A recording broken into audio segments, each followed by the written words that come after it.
পাকিস্তানকে টানা 4 টেস্টে হারিয়ে ইতিহাস গড়েছে বাংলাদেশ। সাফল্যের জন্য নাজমুল হোসেন শান্তদের বোনাস দিতে চেয়েছিল বিসিবি। তবে ক্রিকেটাররা বোনাস না নিয়ে বোর্ডের কাছে আবদার করেছে উন্নত মানের জিমনেশিয়াম ও সুইমিং পুলের। তামিম ইকবালও আশ্বাস দিয়েছেন, বিশ্বের অন্যতম সেরা জিম হবে মিরপুরে, সাথে থাকবে অত্যাধুনিক সব সুযোগ সুবিধা। ওরা বলছে যে ভাইয়া বোনাস আমাদের দরকার নেই, বাট আপনি যদি একটা খুব সুন্দর করে একদম best of the best facilities দিয়ে জিমটা আর সাথে সুইমিং পুলটা যদি করে দেন, তাহলে আমরা এটা আমাদের বোনাস হিসাবে কাউন্ট করে নিব।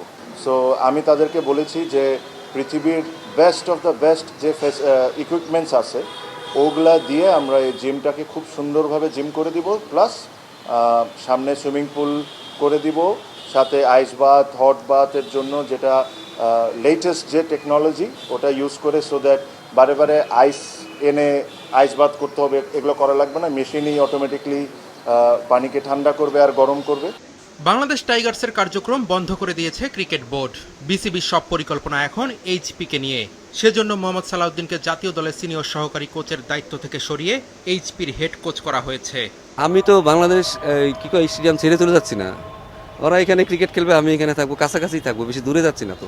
আর এটা মিস করারও তেমন কিছু না, হয়তো ড্রেসিং রুমের ভিতরটা মিস করতে হইতে পারে যে না ঠিক আছে ওই সময়গুলো অনেক ভালো ছিল, বাট এছাড়া কোচিং তো আমাকে করতেই হবে।